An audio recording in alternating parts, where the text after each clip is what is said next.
വല്ലാത്ത തലവേദന. ഞാനൊന്ന് കിടക്കട്ടെ. സ്വാമിയെ നിന്നേ, അങ്ങനെ അങ്ങ് പോയാലോ? ഇനി പോവല്ലോ. ആരാ ബാക്കില്?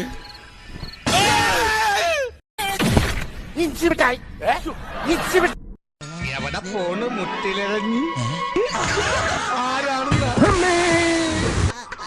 ഇതല്ല അപ്പറം ചാടി. വല്ലാത്തൊരു യോഗം തന്നെ. എവിടെയാണ് സ്ഥലം?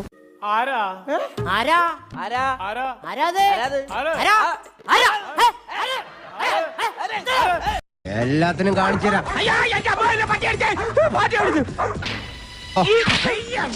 കണ്ടൂടാ, കണ്ണും കണ്ടൂടാ. ശിവനെ, ഇത് യാത് ജില്ല? അയ്യോ, എന്നെ കൊല്ലാൻ പോണേ! ആരെങ്കിലും ഓടി വരണേ! അയ്യോ, ആരെങ്കിലും ഓടി വരണേ!